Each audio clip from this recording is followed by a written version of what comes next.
What's going on, guys? T2RX6 here, back for another Transformers review, and today we're taking a look at the Age of Extinction High Octane Bumblebee. This is actually the second time I'm shooting this review. I shot it once on my brand new super awesome camera, and unfortunately Final Cut Pro doesn't really play nice with its compression, so until I figure that out, I gotta keep using the old Sony here.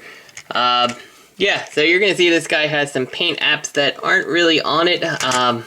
When I shot the first video, I actually took the time to pause and actually add some paint to this guy to make him, you know, more interesting looking. And while the base car without its paint is pretty representative of what you see in the movie, it doesn't really translate into a toy very well.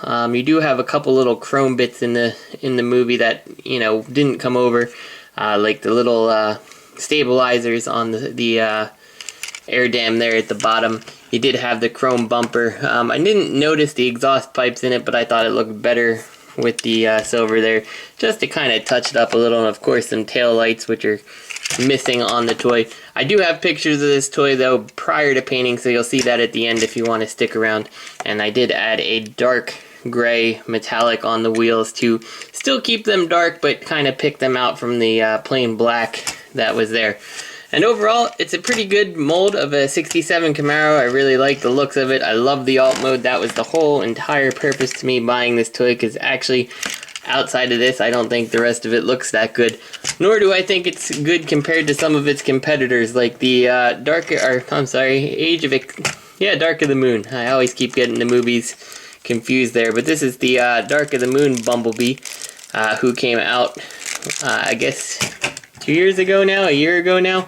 And when we got these guys, we complained that they were smaller and they had the big mech tech weapon, and we kind of said we wish you'd get rid of the mech tech weapon and just make the toys back to the full size, and they listened. They got rid of the mech tech weapon, and now we've got even smaller toys. I mean, you can see that on every aspect the new toy is smaller than this than the original Dark of the Moon one here. And frankly, when it comes down to it, the Dark of the Moon one really feels like you took the budget that went into classics, and you know, we had to make it stretch more, so we downsized the toy, but the quality of the toy still feels the same. The plastic feels really good, the joints feel great. This guy's not the same, and oddly enough, he shares pretty much all the same transformation aspects, well, not all of them, but most of them, as the Dark of the Moon one. So I kind of don't understand why they didn't just reshell the Dark of the Moon one. I guess it's cheaper to make a new mold, and they really did a lot of cost-cutting stuff on this one. So, yeah, let's get this guy transformed, though. Enough complaining about that. We're going to start by opening the door and folding the wheels out here. And you have to kind of, I'm trying to get it disconnected from the front of the car. There we go. Like that. So you have that going on. Then I come around to the back here and I pop these legs out and unpeg the arms and fold them out. And this is, you know, this pin here is really stiff on mine. I mean, way too stiff. It feels like something's gonna break, and yeah, it's not very good.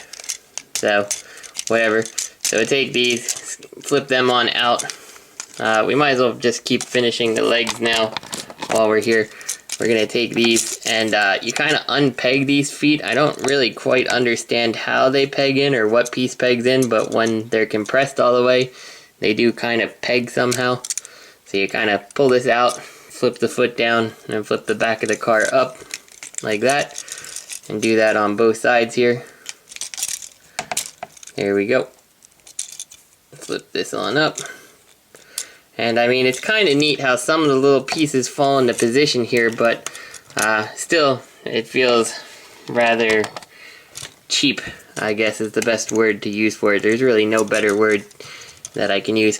Come to the top of the car, split this here, and then fold this down, and as you fold this down, Bumblebee's head will part that hood there. You're going to continue doing it. But we also have to get the front of the car into this tab here. So you want to kind of, from behind here, take it somehow. There we go. Get it plugged on in there. I got half of it in. There we go. They both clip in like that. Let's get them standing again. And we'll take the back of the car here and fold this on up as far as we can. Let the roof kind of collapse a little. It really doesn't move more than that. And straighten out his legs here. Bring his arms into a manageable position here like this. And in the process we unpegged everything again. So we'll retry to do that. And like I said, the front, the way this thing pegs into the chest and stuff, it's the same thing that the Dark of the Moon kind of did, but Dark of the Moon did it better and more elegantly, I guess. Take these, flip these open, and there we go. There's our Bumblebee here. Whoops. There's Bumblebee. Stand up. So taking a quick look at his articulation, his head is on a ball joint, but the ball is actually on the back of the head and not on the actual toy, so it kind of makes him a little bit limited. He can get about this much forward and back, and then of course the swivel there. You got these joints on the side, and they're just really cheap plastic ratchets, and some of them are louder than others, but they're not very good. This swivel works fine. Like I said, this one super tight, way too tight on the pin there. Stupid thing. I think this Bumblebee just looks awful too. Like, it just doesn't look good the way all the pieces are.